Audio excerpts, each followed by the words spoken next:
안녕하세요. 한 번에 합격한다. 원샷 원킬 전산회계입니다. 이번 강의는 전산 세부이급 기출문제 90회 이론을 가지고 강의를 진행할 수 있도록 하겠습니다. 자, 1번입니다.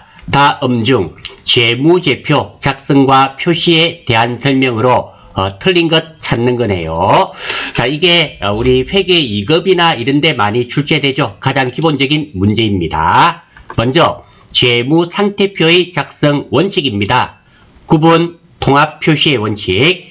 자산, 부채, 자본 중 중요한 항목은 별도 항목으로 구분하여 표시하고 중요하지 않은 항목은 유사한 항목에 통합하여 표시하되 주석으로 따로 기재하게 되어 있습니다. 총액 표시의 원칙입니다. 자산과 부채는 원칙적으로 상계하여 표시하지 않고 총액으로 기재합니다. 그러니까 자산과 부채는 줄 거 얼마, 받을 거 얼마 이렇게 적어야지 상계, 퉁치고 얼마 남았다 이렇게 적으면 안 된다는 의미가 되겠죠. 1년 및 정상적인 영업 주기 기준. 결산일 현재 1년 또는 정상적인 영업 주기를 기준으로 구분하여 표시하고 유동성 배열의 원칙. 자산, 부채는 현금성이 빠른 순서대로 배열하는 거. 그러니까 왜 자산도 우리 유동성 배열의 원칙에 의해서 당좌, 재고, 투자, 유형, 무형, 기타 비유동자산 순으로 이렇게 유동성이 빠른 것부터 먼저 적는 거, 유동성 배열의 원칙. 그리고 잉여금 구분의 원칙. 자본금과 이익잉여금, 자본잉여금과 이익잉여금을 구분하여 표시할 수 있도록 하고요. 미결산 항목 표시 금지의 원칙. 가지급금, 가수금 등 미결산 항목은 적절한 계정 과목을 대체하여 재무제표에 표시하게 되어 있습니다. 그래서 결산 문제에 보면 가지급금이라든지 가수금을 정산하는 문제가 출제됩니다.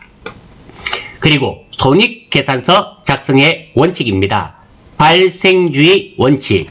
현금의 유입, 유출의 경제적 사건이 발생했을 때 수익과 비용을 인식하고요. 실현주의 원칙입니다. 경제적 효익의 유입 가능성이 높고 효익을 신뢰성 있게 측정할 수 있을 때 수익을 인식합니다. 수익 비용의 대응의 원칙. 수익을 창출하기 위하여 발생한 비용을 관련 수익이 인식되는 기간에 대응시키고요. 총액 표시의 원칙.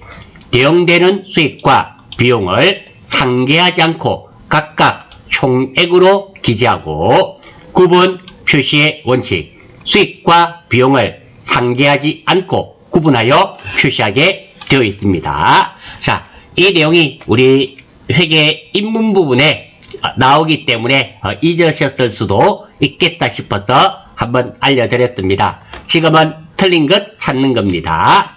첫 번째, 자산과 부채는 유동성이 높은 계정부터 차례로 배열하여 작성해야 한다. 유동성 배열의 원칙이죠. 맞습니다.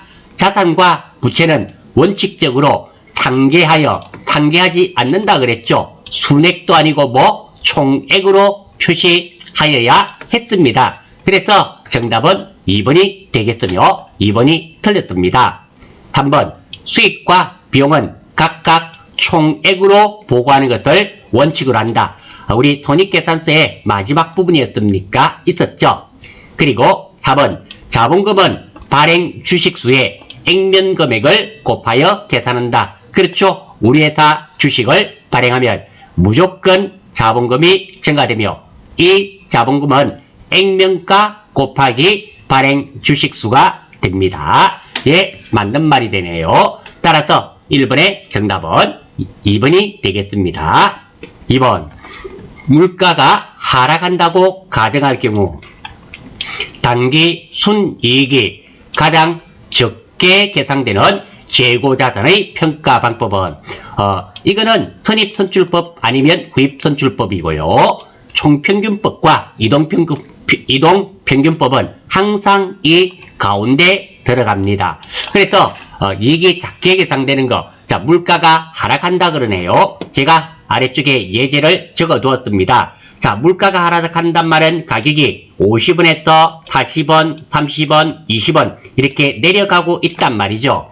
자, 선입선출법과 구입선출법에 대해서 살펴보겠습니다. 자, 선입선출 먼저 들어온 것부터 먼저 은행업하는 거죠. 자, 그러면 물가가 하락할 경우입니다. 자, 제일 먼저 꺼내 파는 거는 50원짜리가 될 겁니다. 50원짜리가 될 것이고, 100원 받았다고 가정을 하겠습니다. 매출액이 100원짜리. 그러면 선입선출법이면 처음에는 얼마? 50원의 이익이 생기고요. 수익이 발생하고. 두 번째, 40원짜리 꺼내주죠. 왜? 이거 꺼내줬으니까 40원짜리. 100원 받았다면 60원이 되고요. 그리고 세 번째는 30원짜리 꺼내주죠. 100원 받았다면 70원이 남게 됩니다. 그런 반면에 구입선출은 나중에 들어온 것부터 먼저 꺼내주지 않습니까? 그러니까 제일 마지막에 구입한 게 20원입니다. 20원이에요. 그리고 100원 받았다면 100원 마이너스 20원 하니까 수익이 80원. 그 다음엔 30원짜리 꺼내주겠죠? 그 다음에는 70원. 이런 순으로 되겠네요. 자, 그러면 이때 선입선출법과 구입선출법 한번 보겠습니다. 선입선출법은 수익이 얼마였습니까? 50원. 구입선출법은 수익이 얼마? 80원. 문제에서는 가장 적게 계산되는 거. 자, 50원과 80원 중에서 어떤 것이 더 작습니까? 50원. 따라서 50원은 무슨 방법이다? 선입선출 방법. 정답은 1번이 될 수밖에 없네요. 자, 이런 것도 물론 외우셔도 좋지만 이렇게 조금만 생각하시면 금방 정확하게 찾으실 수 있습니다. 물론 저는 강의를 하다 보니까 이렇게 차분하게 천천히 하다 보니까 시간이 오래 소요되는 것은 맞습니다. 하지만 여러분들 시험장에서 이렇게 적어보시면 크게 시간이 오래 걸리지 않습니다. 3번입니다. 유형자산의 취득원가로 볼 수 없는 항목은, 자, 이 문제의 포인트는 취득원가가 되겠죠. 자, 포인트 취득원가입니다. 자산 매입에 소요된 금액이 취득원가가 되겠죠. 우리 정확하게 취득원가의 뜻을 살펴보겠습니다. 역사적 원가라고도 하며 여기에는 매입 자산의 매입 대가에다 취득에 소요되는 부대 비용을 포함하는 것이 일반적입니다. 부대 비용에는 매입 수수료, 운반비, 하역비, 설치비, 시운전비 등기 비용 등이 있습니다. 이런 것들이 부대 비용이란 말입니다. 다 취득원가에 포함됩니다. 자, 그래서 한번 보겠습니다. 첫 번째, 유형자산의 취득과 관련된 취득세, 당연히 취득함으로써 내는 세금이니까 취득원가에 포함됩니다. 자본화 대상인 금융비용. 자, 이것도 해당이 되는데요. 이것의 가장 대표적인 게 뭐가 될까요? 혹시 기억나시나요? 우리 건물을 지으면서 돈을 빌리잖아요. 이 돈에 대한 이자 주죠. 그게 바로 자본화 대상인 금융비용. 우리가 일반적으로 이자를 주면 계정 과목이 무엇이었습니까? 이자 비용이었습니다. 그런데 건물을 짓기 위해서 10억을 빌렸고 그에 대한 이자가 지급되었을 때는 그것은 자본화 대상인 금융비용이 되며 그것은 이자 비용이 아니라 건설 중인 자산이 되는 거죠. 그게 해당되는 겁니다. 예, 맞습니다. 3번, 유형자산의 보유와 관련된 재산세. 가지고 있으면서 재산세 내는 것은 취득원가가 아니죠. 세금과 공과가 되겠네요. 정답은 3번이 되며 4번, 유형자산의 설계와 관련된 설계비용 당연히 해당되죠. 따라서 3번 문제의 정답은 3번이 됩니다. 자, 이거 간단한 문제고 이 문제를 맞추기 위해서 제가 이렇게 정리한 것은 결코 아닙니다. 저는 포인트를 잡았는데 어떤 거냐면 자, 아래쪽입니다. 교환입니다. 교환에 대한 취득 원가에 대해서 공부를 한번 해보잔 말입니다. 자, 현물 출제에 의한 자산은 주식의 발행 가액으로서 무상 취득한 자산은 공정가치 가액으로, 교환에 의한 취득한 자산은 이종 자산을 교환하여 취득한 자산의 취득 원가는 교환을 위하여 제공한 자산의 공정가액으로 하며, 동종 자산을 교환하는 경우에는 제공한 자산의 장부가액으로 한다. 자, 제가 하고 싶은 거는 어떤 거냐면 이거 교환입니다. 교환인데 동종 자산을 교환하는 경우도 있고요. 이종 자산을 교환할 때 과연 취득 원가가 어떻게 되는가, 이것을 이번 시간에 한번 정리해 보고 싶어서 이렇게 따로 메모해 두었습니다. 자, 그래서 예제를 한번 보겠습니다. 이번 시간을 통해서 왜 우리 자산을 구입하는 것이 아니라 내가 가진 자산을 상대방에게 주고 상대방이 가진 자산을 내가 받는 거 있죠. 이것으로 교환하는 겁니다. 이 교환하는 자산에 우리 회계 처리하는 방법에 대해서 한번 공부해보자, 이런 의미입니다. 자, 먼저 동종자산입니다. 동종자산, 같은 자산이죠. 그러니까 건물 주고 건물 받고, 기계장치 내 기계장치 주고 상대방에게 기계장치 받고, 이겁니다. 내가 제공한 자산의 장부 금액으로 인식합니다. 동종자산은 장부 금액. 그리고 이종자산은 다른 자산이죠. 교환은 공정가치로 인식합니다. 자, 그래서 제가 적어뒀죠. 여기에 도움이 되실지 모르겠습니다. 교환은 동장이고, 여러분들 동사무소 있죠? 주민센터 동장 있잖아요. 동장이고, 교환은 동장이고, 이래 기억합니다. 왜?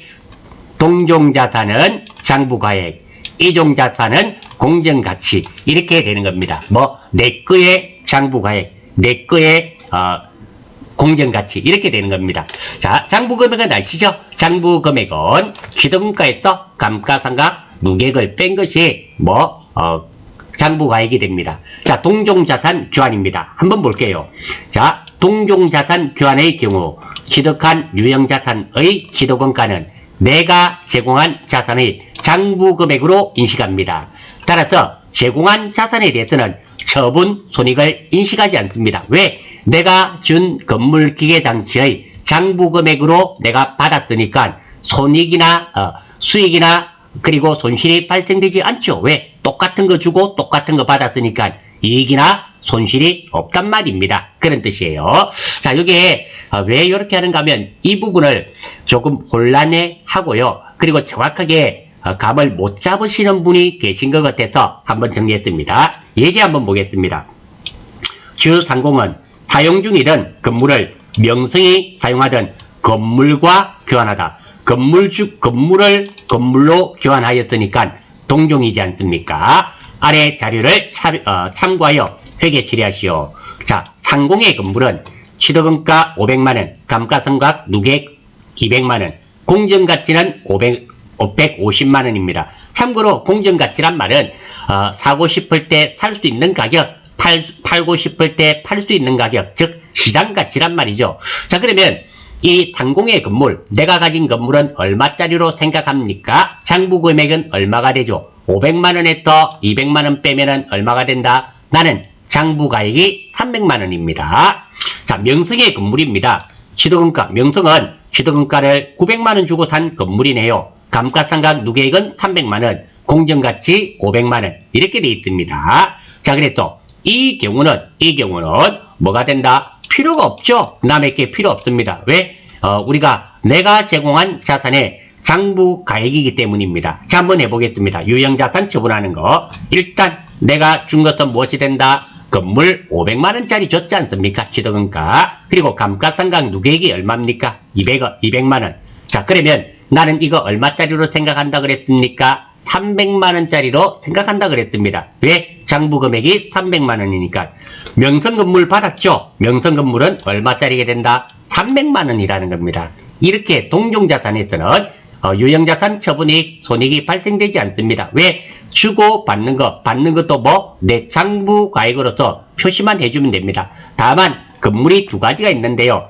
내가 준 건물은 우리 회사 건물 취득원가 500만원짜리 줬고, 그리고 받은 것은 누구 거 받았습니까? 명성의 건물 받았잖아요. 이 건물은 얼마짜리로 친다? 300만원 내 장부가액으로 치겠단 말입니다. 이렇게 정리되고요. 다음 이종자산입니다. 자, 동장이공, 공정가치가 되겠죠. 내 자산의 공정가치입니다. 한번 보겠습니다. 이종자산, 다른 자산입니다. 교환, 내가 제공한 자산의 공정가치로 인식합니다. 이종자산 교환의 경우 취득한 유형자산의 취득원가는 내가 제공한 자산의 공정가치로 인식하며 내가 준 내 자산의 공정가치입니다. 내 거의 공정가치, 상대방의 공정가치가 아니라는 겁니다. 제공한 자산에 대한 처분 손익을 이거는 인정해줘야 됩니다. 왜? 내가 제공한 거니까 이익이 발생할 수도 있고 손실이 발생할 수도 있습니다. 예제 한번 보겠습니다.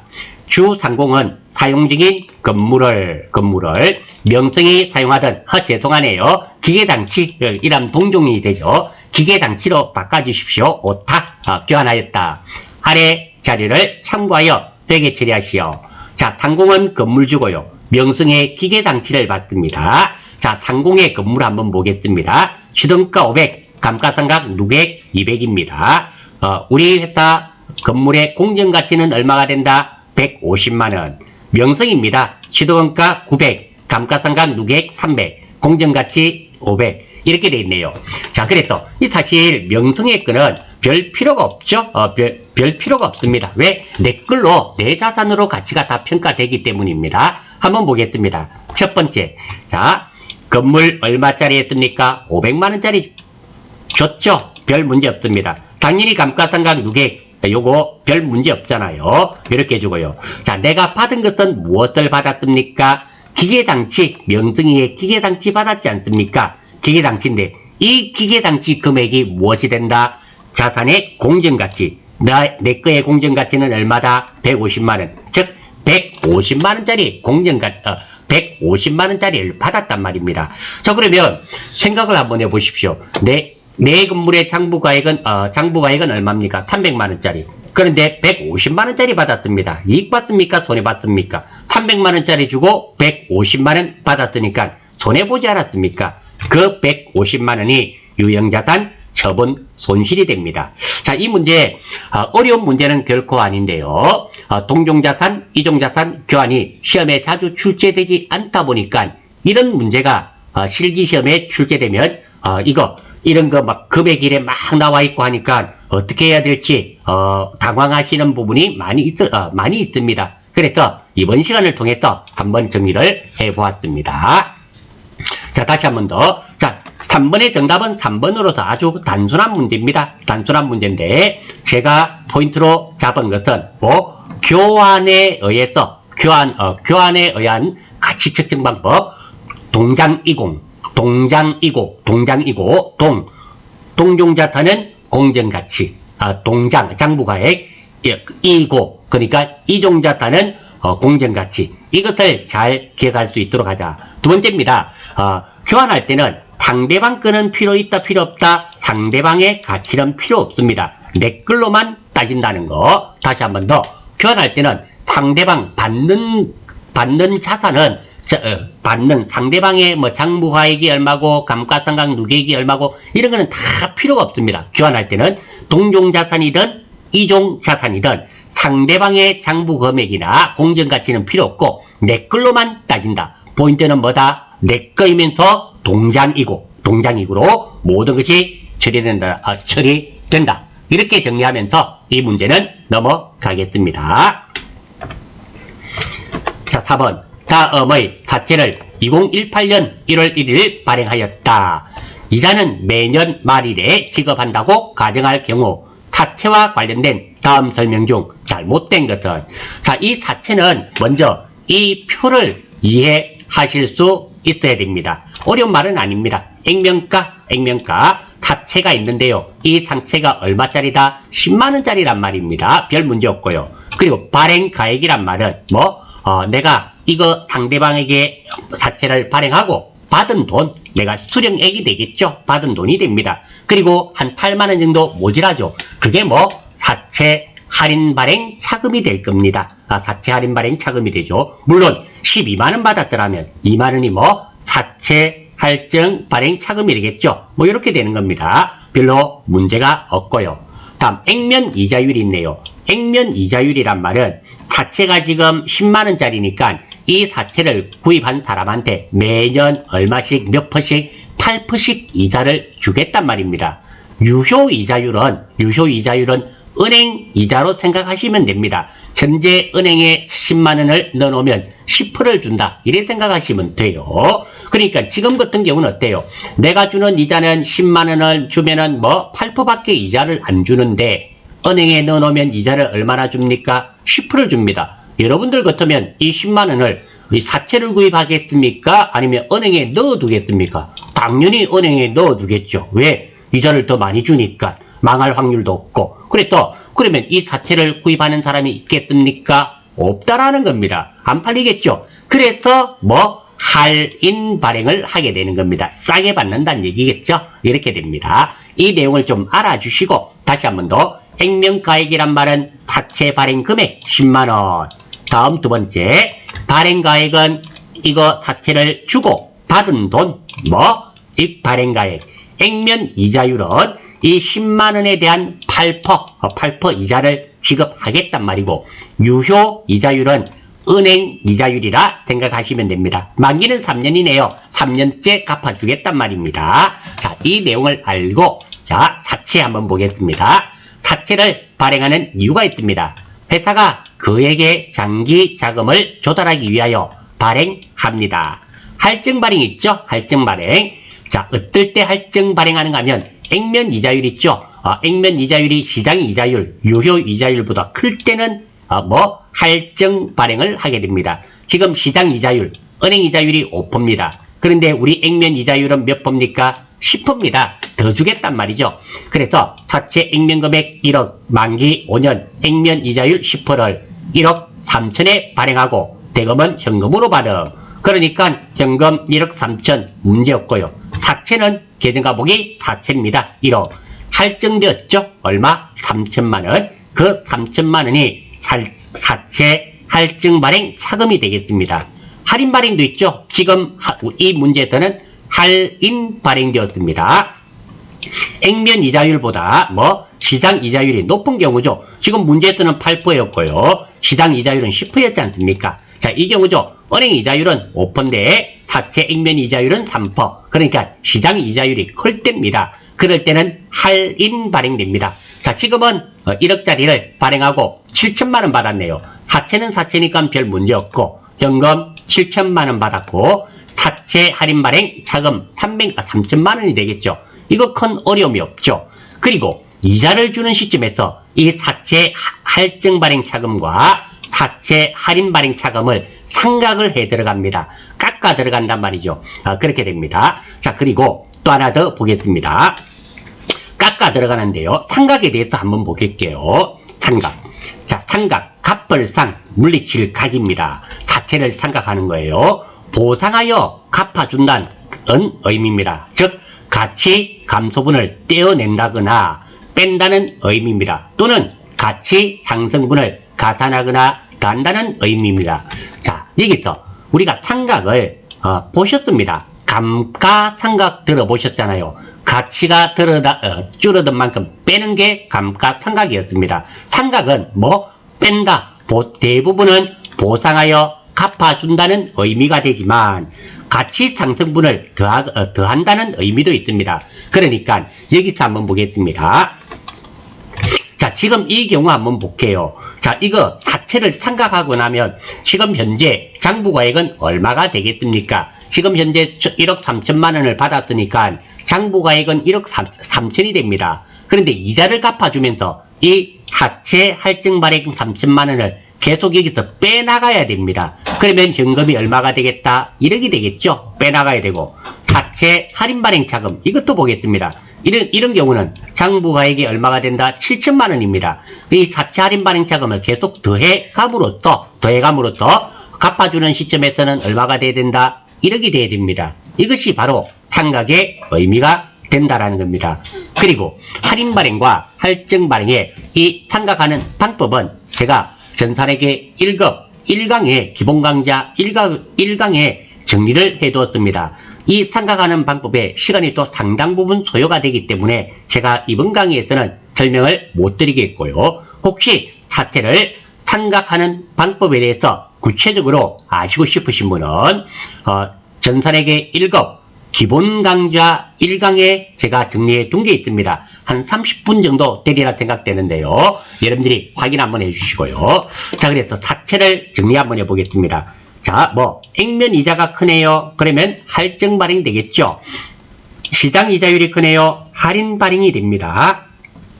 삼각시 사채 할인 발행 차금과 사채 할증 발행 차금은 매년 증가합니다. 매년, 둘 다 매년 증가해요. 다음, 사채를 할인 발행 시 장부가액이 매년 증가하므로 이자 비용은 매년 증가합니다. 당연합니다. 할인 발행했습니다. 한번 예를 들어 볼게요.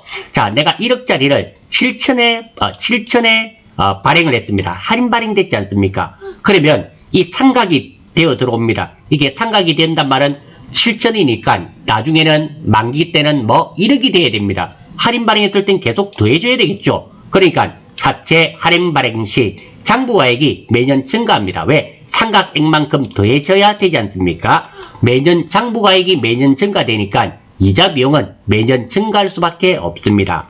그리고 할증 발행 시 보겠습니다. 자, 1억 3천입니다.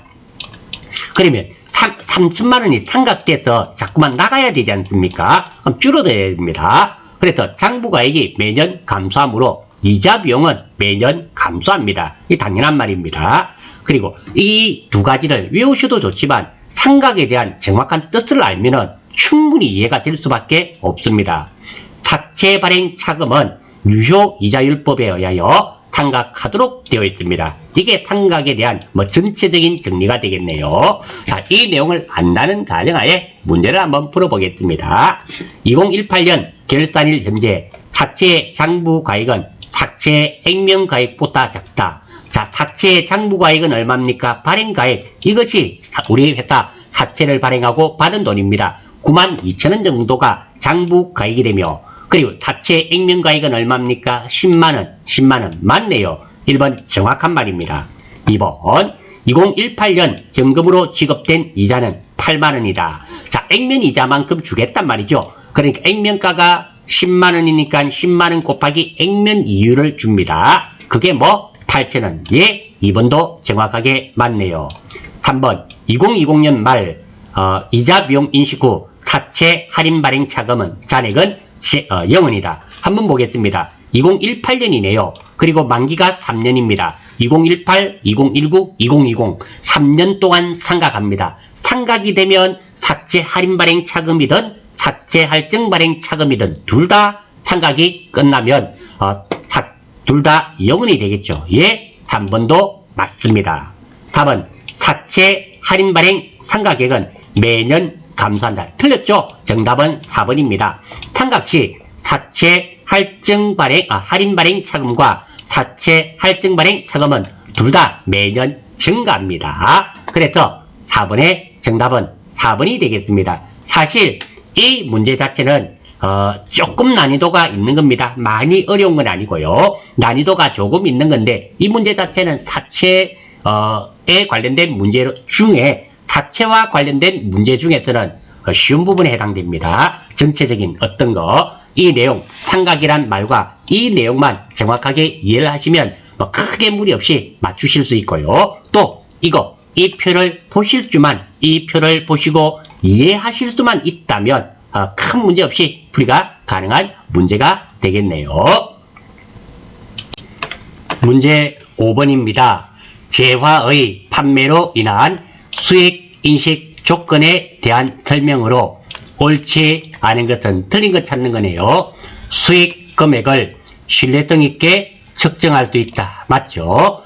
경제적 효익의 유입 가능성이 매우 높다. 맞네요. 재화의 소유에 따른 유의적인 위험과 보상이 판매자에게 있다. 우리가 재화가 판매되고 나면 이 위험과 보상이 판매자에게 있는 것이 아니라 구매자에게 있죠. 따라서 답은 3번이 되며 거래와 관련하여 발생했거나 발생할 원가를 신뢰성 있게 측정할 수 있어야 되죠. 있습니다. 맞네요. 따라서 5번의 정답은 3번이 되겠습니다. 6번 다음은 제조 원가 및 재고 자산에 관한 자료이다. 2020년의 매출 원가는 얼마인가?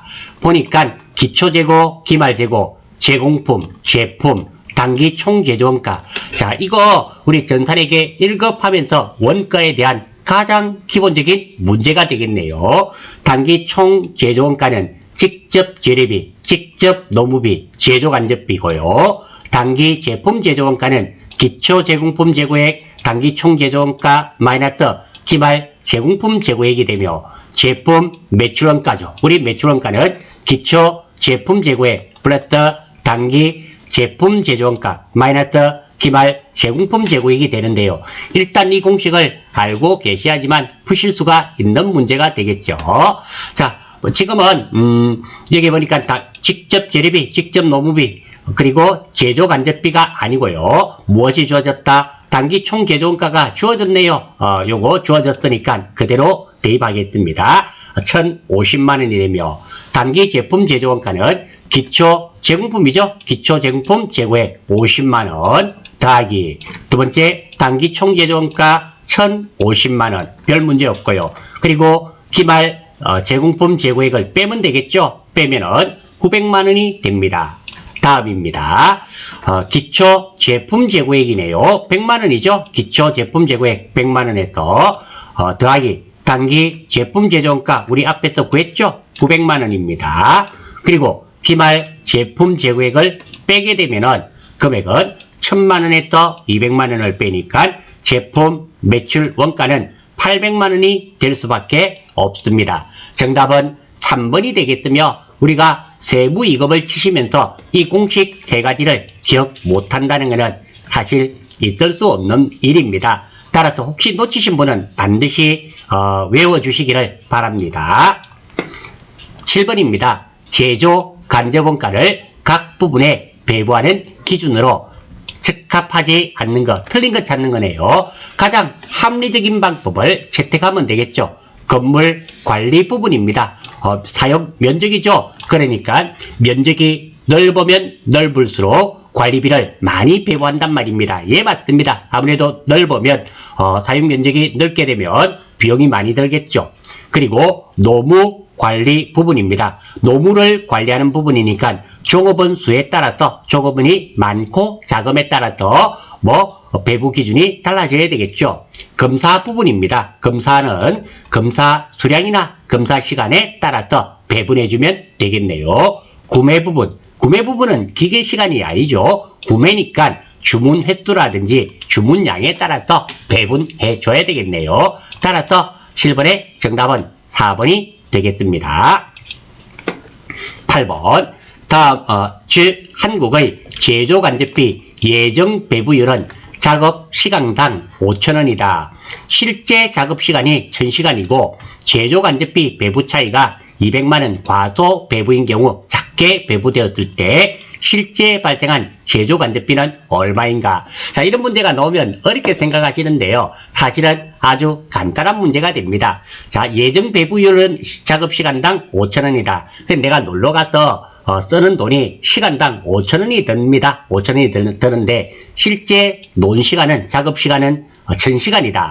그러면 내가 가져간 돈은 얼마를 가져가게 되겠습니까? 그럼 500만원 가져가겠죠? 500만원 가져가는데 배부 차이가 200만원 과소 배부되었다. 그러니까 500만원 가져갔는데 200만원이 작단 말입니다. 실제 쓴 돈은 얼마인가? 700만원 안 썼습니까? 내가 시간당 5,000원을 계산해서 1,000시간을 놀았습니다. 그럼 500만원이 필요합니다. 그래서 500만원을 가져갔어요. 근데 배부에 차이가 있습니다. 실제 쓴 돈과 차이가 있겠죠. 예상해서 가져갔으니까 가서 쓰다 보니까 200만원이 모자랐단 말입니다. 과소 아닙니까? 그럼 실제로 쓴 돈은 얼마가 되는가? 1,000만원이 되겠죠. 700만원이 되겠죠. 자, 제가 이렇게 해서 저는 700만원을 찾았고요. 이게 공식에 의해서 보겠습니다. 예정 배부액은 실제 노무시간 곱하기 예정 배부율이 됩니다. 실제 노무시간이 1,000시간, 예정 배부율이 되겠죠. 예정 배부율은 5,000원. 그래서 예정 배부액은 500만원이 됩니다. 두 번째입니다. 자, 예정 배부에게서 실제 발생액을 뺐더니 200만원이 작다 그럽니다. 그러면 이 X1은 얼마가 되겠는가? 자, 200만원이 작습니다. 자, 예정 배부액이 얼마입니까? 500만원이고요. 그리고 200만원 작으니까 요게 넘어오면은 200만원이 넘어가면 되겠죠. 넘어가고 X가 넘어오면 700만원이죠. 그렇죠. 실제 발생액은 예정 배부액 500만원에서 200만원을 더하면 되겠죠. 700만원. 이렇게 해서 구하실 수도 있습니다. 아무튼 저는 사실 뭐 요렇게 구하는 거 방법보다는 이 자체를 이해를 합니다. 예정 배부율은 작업 시간당 5,000원이다. 그러니까 내가 놀러 갈 때 시간당 5,000원 정도 들 것이다 하고 계산을 해서 가져갔습니다. 근데 실제 가서 논 시간은 1,000시간이에요. 그러면 내가 가져가는 돈은 얼마입니까? 500만원 가져갔지 않습니까? 그런데 200만원 작았다. 가져간 돈이 200만원 작았다. 실제로 쓴 돈은 얼마고? 그럼 700만원 썼단 말 아닙니까? 이렇게 하면 공식도 사실 별 필요가 없는데요. 사람마다 풀이하는 방법이 다르죠. 여러분들은 나는 방금 한 말이 이해가 안 된다. 그러면 이 공식을 기억하셔서 대입해서 푸시면 됩니다. 저는 가급적이면 외우는 거는 별로 바람직하지 않다라고 생각합니다. 왜? 시험장에 가면은 흥분도 되고 긴장도 돼서 공식이 또 기억이 잘 안 납니다. 그래서 그렇습니다. 9번입니다. 다음 중 개별원가 계산과 종합원가 계산에 대한 설명으로 틀린 것은 이거 뭐 전산에게 1급에 출제되는 거지 않습니까? 다시 한번 정리해 보겠습니다. 자, 개별원가네요. 개별원가는 다품종, 소량, 주문 생산하는 업종에서 주로 채택합니다. 그리고 개별원가는 작업 원가표입니다. 작업 원가표에 의해서 원가 집계가 되고요. 종합원가는 공장에서 대량 생산하는 거죠. 소품종 대량 생산하는 업종에서 채택하고요. 그래서 공장에서는 공정별로 하죠. 제조 공정별로 원가를 집계한다는 거. 그리고 개별 원가의 장점은 그 원가 계산이 가장 정확합니다. 제일 좋죠. 단점도 있습니다. 원가 계산에 많은 노력과 비용이 필요합니다.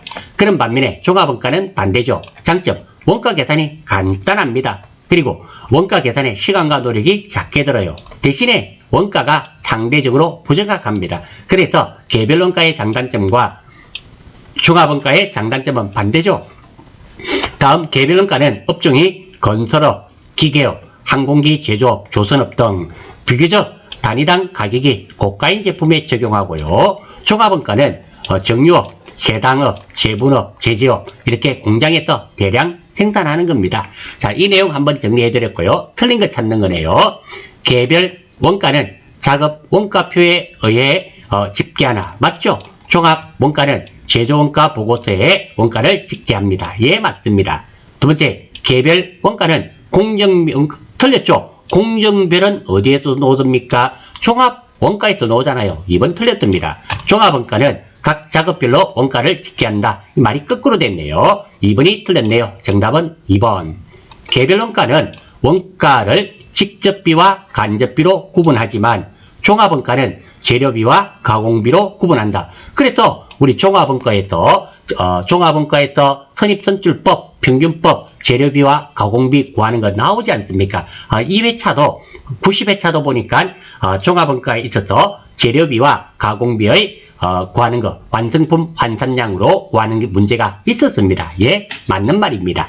개별원가는 다품종 소량 생산에, 종합원가는 동종 제품 대량 생산 업종에 적합함. 예, 맞는 문제네요.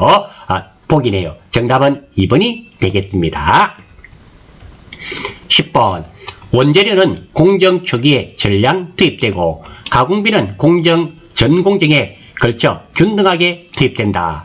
종합원가 계산에 의한 재료비와 가공비의 완성품 환산량입니다. 자, 한번 보겠습니다. 자, 먼저 기초제공품 1개, 단기 투입량 600개, 기말 제공품 400개인데 완성도가 60%입니다. 자, 평균법부터 먼저 하겠습니다. 제공품이고요. T자로 제가 그렸어요. 기초 제공품이 600개, 1개, 단기 착수 수량이 600개라 그랬습니다. 적는 거 큰 문제 없죠. 그리고 기말 제공품이 몇 개? 400개가 남았는데 60% 완성이 되었습니다. 그러면 단기 완성품은 몇 개가 될 수밖에 없습니까? 차변의 개수와 대변의 개수는 같을 수밖에 없죠. 그러면 단기 완성품은 200개이어야 됩니다.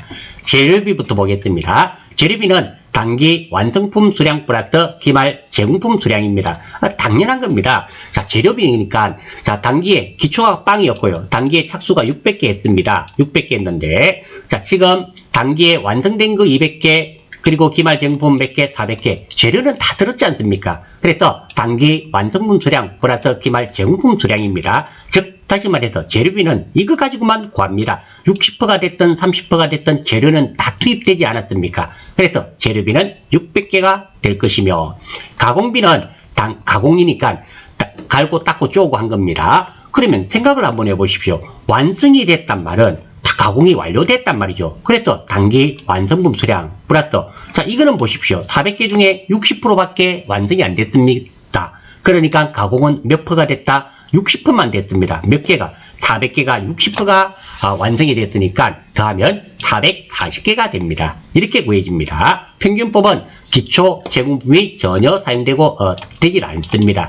그리고 재료비도 잘 생각해 보시면 쉽습니다. 지금 자, 왼쪽에 건 필요가 없고요. 오른쪽입니다. 오른쪽에 보시면 완성된 거니까 재료 들었지 않습니까? 200개. 그리고 기말 제공품 400개 남았습니다. 재료 없이 제공품이 생길까요? 안 생기지 않습니까? 그러면 당연히 이해가 되고, 그리고 가공비란 말 뜻을 잘 이해를 한번 해 보십시오. 가공이란 말은 갈고 닦고 쪼고입니다. 그러면 완성이 됐단 말은 100% 가공이 됐단 말이지 않습니까? 그러니까 당연히 단기 완성품 수량이 되고요. 기말 제공품은 400개인데 60%밖에 완성이 안 됐지 않습니까? 가공도 얼마? 60% 아닙니까? 그래서 이렇게 곱해져서 440개가 됩니다. 생각보다 어렵지 않습니다. 두 번째입니다. 평균법으로 한번 보겠습니다. 똑같습니다. 요것은 앞에 거 제가 그대로 적었습니다. 선입선출법입니다. 선입선출법은 기초 제공품이 사용이 됩니다. 사실 지금은 해볼 필요가 없습니다. 왜? 기초 제공품이 빵이니까 없는 거와 똑같지 않습니까? 한번 볼게요. 자, 재료비는 단기 완성품 수량 플러스 기말 제공품 수량, 여기까지는 똑같습니다. 그런데 빼기입니다. 기초 제공품을 빼주면 재료비가 되는데요. 지금 기초 제공품이 몇 개입니까? 빵개 600개입니다. 다음 가공비 한번 보겠습니다. 가공비도 여기까지는 똑같습니다. 여기까지는 평균법과 똑같습니다. 그런데 선입선출법에서는 이 기초 제공품의 개수와 수량과 완성도를 빼주면 되는데요. 기초 제공품 수량이 빵개이기 때문에 이거는 빼봤자 0입니다. 그래서 440개입니다. 그래서 이 문제를 풀이하기 위해서는 이 내용을, 이 문제를 가지고 이렇게 T자를 만드실 수 있는 능력이 있고요. 두 번째, 이 공식들 기억하시면 되는데, 평균법을 기억하시면 됩니다. 평균법에다가 끝에다가 빼기 기초 제공품을 해주면 선출법이 되고, 빼기가 없으면 기초 제공품이 사용되지 않으면 평균법이 됩니다. 지금은 600개와 440개니까 정답은 몇 번이 된다? 1번이 될 수밖에 없습니다. 자, 이 문제 포인트를 잡아보겠습니다. 종합원가 계산에 의한 평균법과 선입선출법입니다. 기초 제공품이 없다면 평균법과 선입선출법의 재료비와 가공비는 가공비의 완성품 환산량은 같습니다. 지금 보셨지 않습니까? 같았습니다. 두 번째, 평균법과 선입선출법의 가장 큰 차이점은 기초 제공품 사용 여부입니다. 평균법은 기초 제공품이 사용이 안 되지만 선입선출법은 기초 제공품을 빼주죠. 이게 사용이 됩니다. 이 두 가지가 가장 큰 차이점이 되며 10번 같은 문제 자주 출제됩니다. 따라서 91회 때도 이런 문제가 충분히 출제될 수 있으니 이 평균법과 그리고 선입선출법은 꼭 좀 익혀 주시기를 당부드립니다. 11번입니다. 다음 중 부가가치세법상 영세율과 면세 제도에 관한 설명으로 틀린 거 찾는 거네요. 영세, 면세입니다.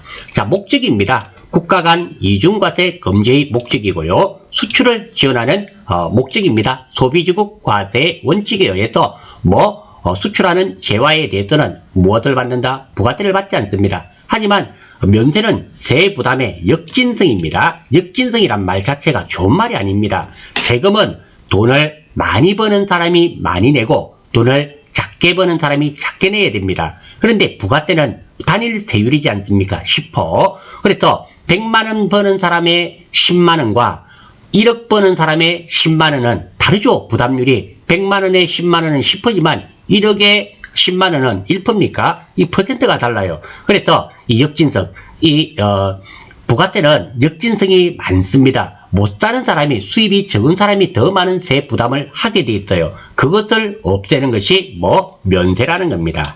면세 정도, 영세율은 완전 면세입니다. 그리고 면세는 불완전 면세가 됩니다. 이게 무슨 말이냐면 이런 말입니다. 영세율을 보겠습니다. 영세율은 자 내가 원재료를 구입했습니다. 가지고 구입하고 매출하게 되면 부가세 0원입니다. 그런데 이 매입 단계에서 내었던 이 매입세액을 공제해 주기 때문에 완전 면세가 됩니다. 그런 반면에 면세는 한번 보겠습니다. 면세는 자 A입니다. 세 부담을 해서 매입을 했습니다. 그리고 팔았습니다. 부가세 당연히 0원 안 받죠. 그런데 면세인 경우에는 매입 단계에서 납부한 이 부가세를 공제해 주지 않습니다. 그래서 불완전 면세라는 겁니다. 과세 대상 여부, 영세율은 포함이 되지만 면세는 부가세를 받지 않기 때문에 제외입니다. 그리고 영세율은 사업자에 해당되지만 그리고 면세는 부가가치세법상 사업자가 아닙니다. 오해하셔서는 안 됩니다. 면세 사업자는 사업자가 아니다. 아닙니다. 맞습니다. 맞아요. 그런데 부가세법상 사업자가 아니란 말입니다. 왜? 부가세를 받지 않기 때문입니다. 그리고 이행 의무 여부입니다. 부가가치세법상 이행 의무를 가집니다. 그러니까 영세율 사업자는 부가세 신고해야 된단 말입니다. 면세 사업자는 부가세법상 이행 의무 불필요, 부가세 받는 게 없기 때문에 부가세 신고할 필요가 없다. 이런 말이 됩니다. 자, 틀린 거 찾는 거네요. 면세 사업자가 영세율을 적용받기 위해서는 당연히 면세를 포기해야 됩니다. 예, 맞습니다. 두 번째, 국내 그래도 영세율 적용이 될 수 있습니다. 신용장, 구매 확인서 있지 않습니까? 예, 맞습니다. 면세 제도는 부가가치세 부담이 전혀 없는 완전 면세 형태다. 틀렸죠? 면세는 불완전 면세지 않습니까? 완전 면세 형태는 영세율을 안 하게 되죠. 그래서 3번입니다. 면세의 포기를 신고한 사업자는 신고한 날로부터 3년간 면세 재적용을 받지 못한다. 예, 맞는 말입니다. 왜 이런 조항이 있는가 하면은 이런 경우가 있을 수 있단 말입니다. 자, 어떤 경우가 있는가 하면 내가 면세 사업을 하고 있습니다. 하고 있다가 이번에 보니까 신규 투자를 좀 해야 됩니다. 신규 투자를 좀 해야 돼요. 그래서 한 3억을 투자하게 됩니다. 그럼 당연히 부가세 내겠죠. 부가세 내고 면세 사업자일 때는 매입세 공제 받습니까? 못 받습니까? 못 받습니다. 10% 3천만 원 못 받습니다. 그래서 잽싸게 다음 달에 해야지 하고 일반 과세 사업자로 바꿉니다. 그리고 나서 매입을 3억치 하고 부가세 10% 환급 받습니다. 그리고 또 잽싸게 면세로 바꾸고 이러면 되겠습니까? 안 되겠습니까? 되지 않지 않습니까? 그래서 면세 사업을 포기하고 나서는 3년간 면세를 재적용 받지 못합니다. 이런 조금 뭐라 그럴까요? 테크닉 기술을 쓰는 사람이 있기 때문에 탈세의 목적이죠. 그런 거는 안 된다. 그것을 방지하기 위해서 이런 조항도 있습니다. 예, 11번은 정답이 3번이 되겠습니다. 12번. 다음은 부가가치세법상 사업자 등록에 대한 설명이다. 틀린 거 찾는 거네요. 자, 우리 시험에 자주 출제되는 부가세법 한 4가지를 제가 정리해 두었습니다. 이게 꼭 좀 익혀 주셔야 됩니다. 전산회계 1급, 전산세무 2급 이런 데 다 출제되니까.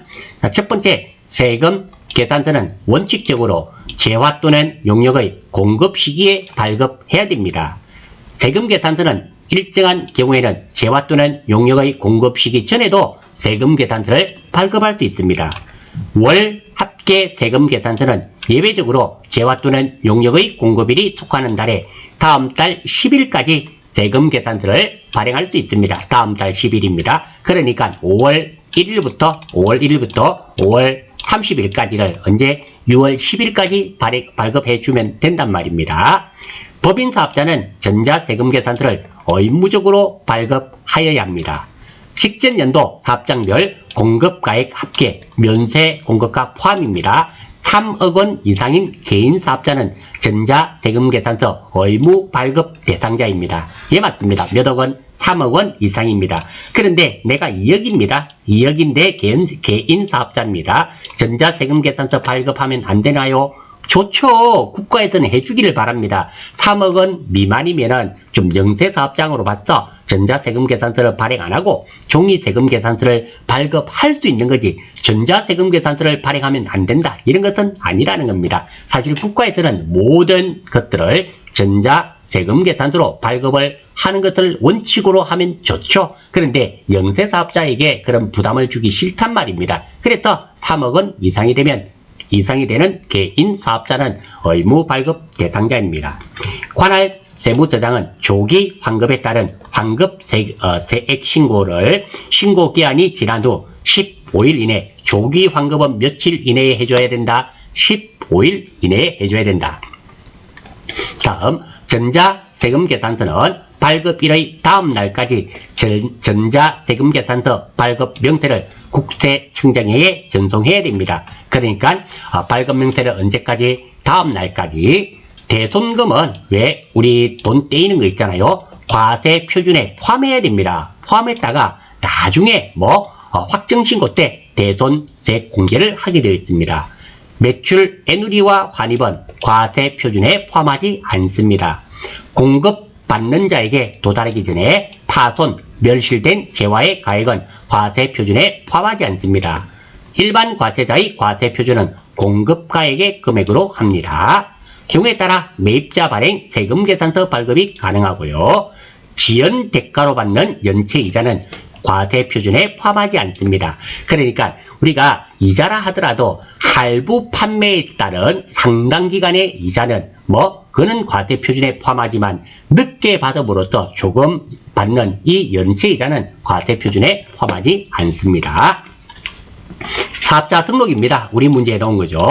사업자는 원칙적으로 사업장마다 사업 개시일부터 20일 이내에 사업자 등록을 해야 됩니다. 며칠 이내에? 20일 이내에. 사업자는 사업자 등록의 신청을 사업장 관할 세무서장이 아닌 다른 세무서장에게도 할 수 있습니다. 내가 창원에서 사업을 하는데 부산 세무서장에게서 발급받을 수 있단 말입니다. 사업장이 둘 이상인 사업자는 사업자 단위로 해당 사업자의 본점 또는 주사무소 관할 세무서장에 등록하여 신청할 수도 있습니다. 신규로 사업을 시작하려는 자는 사업 개시일 전이라도 사업자 등록을 할 수 있습니다. 면세사업자는 부가가치세법상 사업자가 아니다. 앞에서도 나왔죠. 자, 재화의 공급 시기입니다.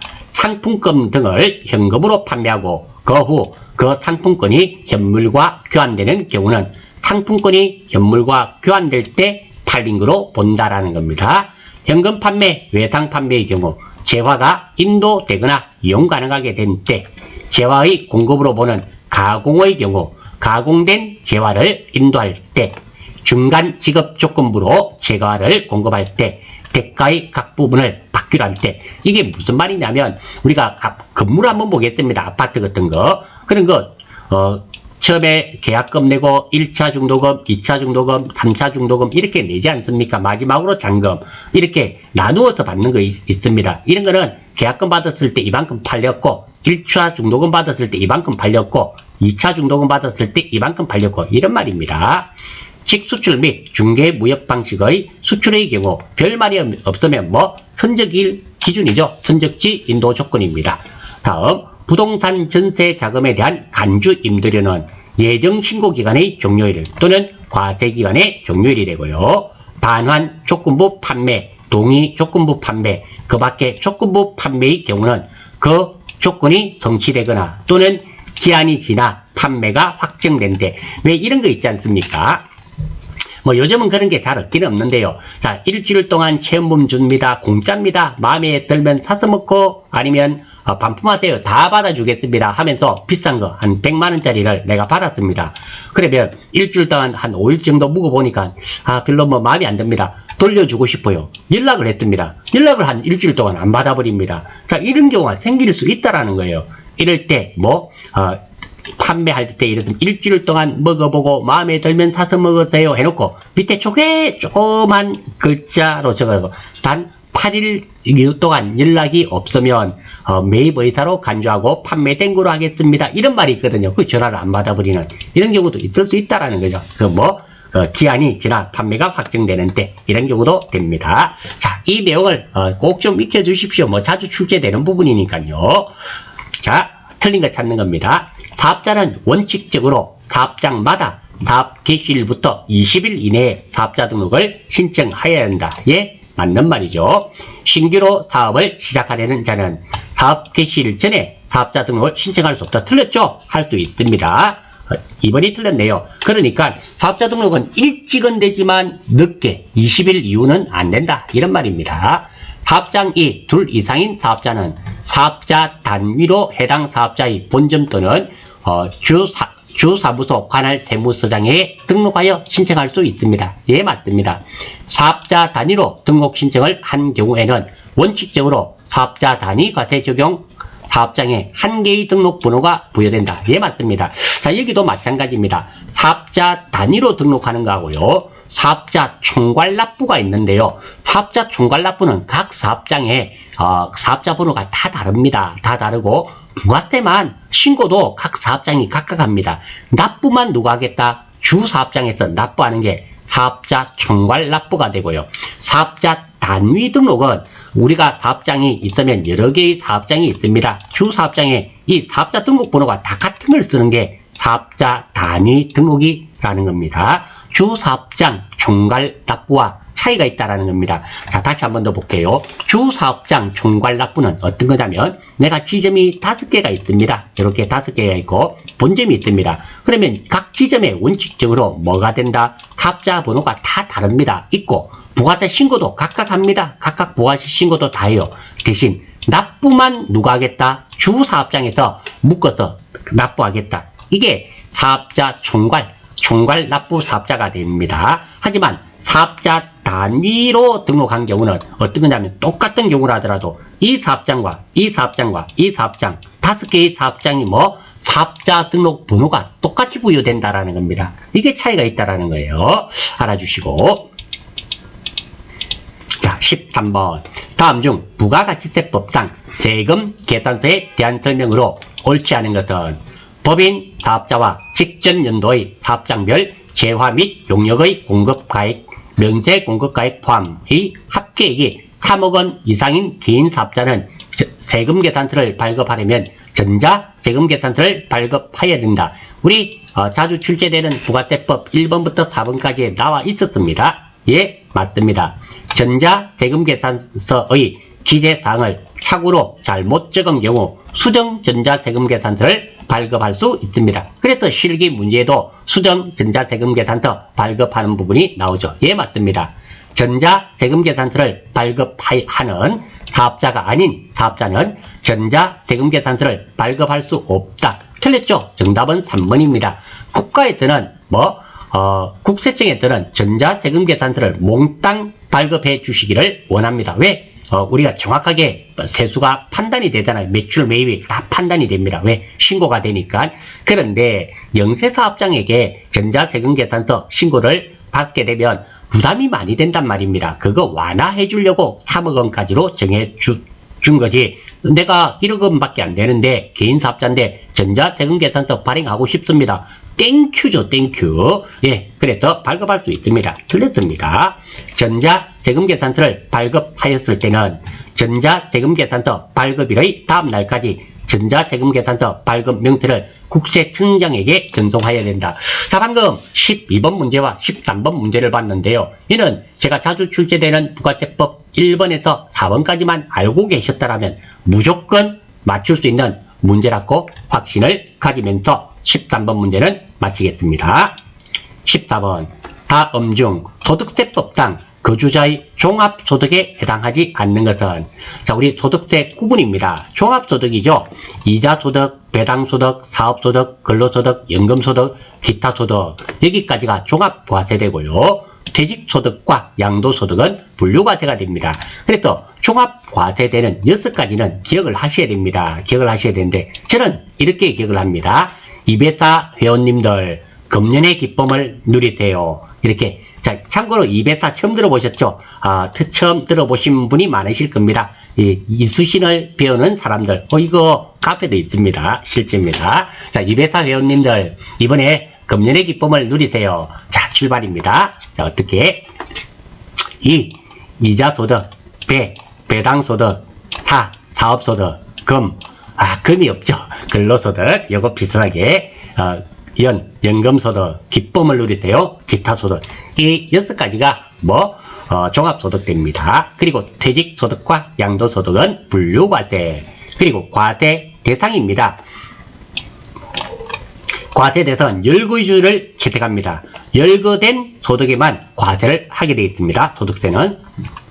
그러니까 이자, 배당, 그리고 사업, 근로, 연금, 기타 소득, 양도소득 요까지고요. 요거 퇴직소득, 요까지 기타 소득까지죠. 6가지 너무 많이 나갔네요. 됐고 퇴직소득, 양도소득은 분류과세라는 거. 그리고 포괄주의, 열거주의와 반대되는 개념으로 정해놓은 부분만 예외로 두고 나머지는 세금을 부과하는 방법입니다. 우리나라는 열거주의를 채택하고요. 여기에 나온 거에 대해서는 세금을 부과하겠지만 나머지는 세금을 부과하지 않는데, 포괄주의라면 여기에 나온 것만 빼고 나머지는 다 세금 부과하겠다. 반대말이죠. 열거주의의 반대말 정도. 요거는 우리하고 해당이 없습니다.